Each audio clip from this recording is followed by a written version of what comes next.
Time marches on, and the age of a new king draws nearer. It's early in the morning, and Stroll has something to tell us. He asked Fabian to look through Grius' stuff, and Gallica sees that he was investigating the curse too. As he tells us, there's a note here. Given the spell's complexity, it must have required a scribed formula. Hulkenberg is shocked knowing what this means, as Stroll wagers that if we find this formula, we have a shot at breaking it. Gallica is unsure, thinking the formula is lost for good. Stroll knows that, but we have little choice but to hope he wouldn't leave it unprotected. That's true, he is smart after all. Suddenly, Hulkenberg remembers something, dropping a flyer for a tournament for the throne. The popularity contest is state-sponsored now. It sounds interesting, but also just a thing to show face. Who really knows? Stroll has his doubts, thinking about it likely being fixed in Forden's favor. Hulkenberg thinks it bodes ill, as if the prince awakens, he may not have a throne to claim. This doesn't look good, but thinking about it, I'm an elder, an outcast, someone who can stand out. And honestly, it might be a way to get close to Luis, as I state that I'll enter the tournament. Gallica asks if I have even been listening, but Stroll seems to get what I'm thinking, adding that it sounds crazy, but he thinks I might be onto something, seeing it as a way to get close to Luis, since, like Zorba said, he doesn't care for a tribe so long as you're capable, and an elder that has killed humans would put me in his good graces. Gallica is baffled, but like Stroll said, we just need to gaze attention, not win the throne. Hulkenberg calls it quite the gambit, but it may work out. Gallica thinks it well and good to do that, but also sees the risk in it, which is fair. If I'm caught, I'm dead. But the prince's words from our youth rings in my head, and it gives me the motivation to do it. In my ideal world, people can believe in their future. Their birth doesn't matter. No matter who someone is, they deserve a fair country. If it's to help achieve that, I will stand for the prince as a candidate for the throne. With that little speech, my allies are rallied behind me, and we're left to actually apply for the tournament. Fabian is worried, thinking we've put ourselves in enough danger, not wanting us to go down the same path as Grius. But I reassure her, telling her that I have to carry on his legacy. She relents, knowing that it would make Grius happy. They'll be cheering us on though. She wishes she could do more. Maria is confused, wondering what the competition is. Fabian tells her that it's a big race to see who will be the next king. That gets Maria excited, saying she'll cheer me on as loud as she can. They tease me on Maria being my first supporter, and I join in on the fun, but Maria is down, saying we're not coming back. Stroll reassures her, but she's still sad. But she rebounds, saying she'll cheer me on, hoping I win the race, since I'll be a good king. I thank her for the support, and Maria and Fabian leave us to talk. We're going to be needing two things. One, something to ride in like a carriage, and to actually apply to the tournament. Hulkenberg thinks we should split up for now. She'll leave us to register, and by the sounds of it, she'll look for a ride. Sounds good to me as we get going. We go up to a guard and tell him that we're applying. He sees us thinking we're a bit young and asking about me. I tell him I'm the one applying. He's shocked to hear, asking if I'm an elder and I want to enter. Guessing the novelty of that will win some looks. But the person standing there is familiar. Ah, crap, it's the captain's lackey. He seems to remember us, as we're almost caught for deserting, but he doesn't care, since there's no captain to verify that, telling me that I can represent the lesser tribes, so no one complains. The guard reminds us we need a carriage and leaves it at that. We're just gonna hope that Hulkenberg can clutch a ride, as we're left to look at the bounty posters.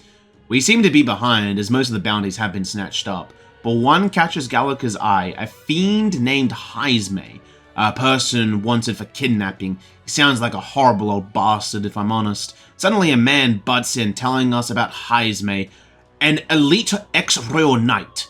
He'd make short work of us. Besides, we hear what they're looking for, right? Gallica knows they want the biggest head. He mocks us, adding that we have no chance of winning. They want kingly types, not children play-acting. As he leaves with that, I agree, he was quite a little bastard, but Gallica agrees since he's right about the rules, but Stroll reassures Gallica that he knows what he's doing. I mean, I know where he's going, he must have a really big head, right? Gallica looks at me bewildered, but Stroll tells us not to worry, he'll explain later.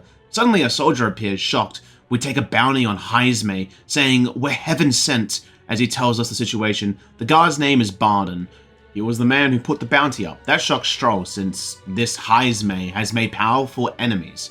But he simply says that he cannot afford lenience on top of his crimes, he started to kidnap the children, selling them off as well. If the city becomes known for the nightly disappearance, the town will dwindle and die. Gallica is confused since he's just one guy. How come the guard can't handle him? Barden is honest, saying that he made his hideout somewhere too dangerous for the soldiers to tread, deep in the territory of a vicious giant worms. He's unsure how Heismace is able to manage not being devoured himself.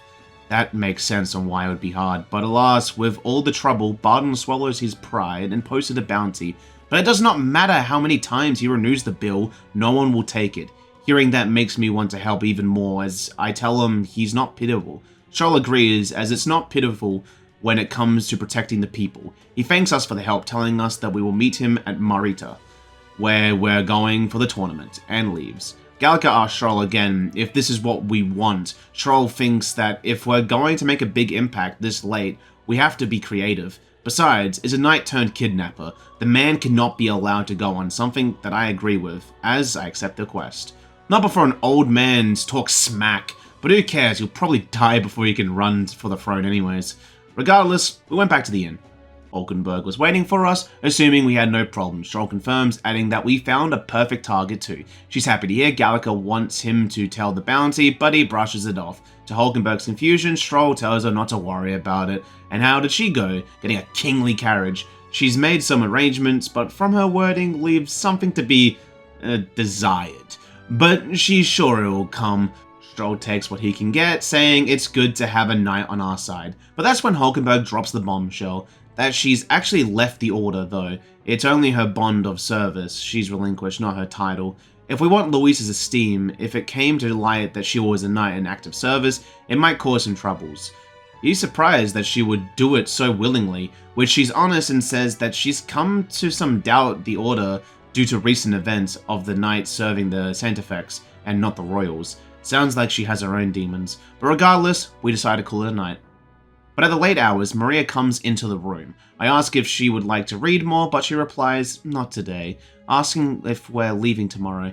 She'll be cheering for me, so suddenly she starts to feel emotional, though she promised Fabienne she wouldn't cry. But I promise I won't tell. Maria remembers when I said that her father was trying to stop a bad man.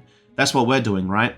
She wipes her tears away and wishes us to be safe. She'll wait for us as long as it takes, and I reassure her, making Maria happy, asking when I see her next if I could tell her about the outside world. And I like the sound of that, so I agree. Suddenly, Hulkenberg wants to talk as Maria leaves. Hulkenberg says that since our meeting, she's done nothing but impose on me. Now we risk my very life. It's not an easy burden, it pains her to see it, but when she thinks that it might save the prince, she loses sight on all else. I mean, we're both on the same mission, so I tell her not to worry. Suddenly, she sees the book and remembers that we met before, when we were bound for the capital. Of course I remember that, I got thrown out. She apologizes for that, thinking only to minimize casualties, and seems to take a slight interest in the book, wondering why such books are forbidden, and decides she would like to read a page or two. I mean, Stroll got to take a look yesterday, so I don't see why not. And I let her.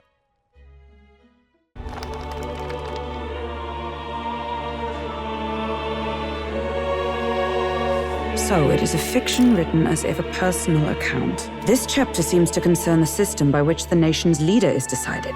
In this country, one cannot become even a statesman, much less sovereign, without the consent of the people. Those who aspire to statecraft must first solemnly swear before the people what they will do in service of their country. Should they earn title but break their word, they are denounced and stripped of power. Such is the authority of the people. In this way, it is the people who are the land's true king. Quite the opposite of our own country. Now I see why our upper echelons would abolish such texts. Had our lands embraced such accountability, perhaps His Royal Highness would not have suffered such a fate. No. As a knight, it's not my place to say. I must clear my head of these fantasies.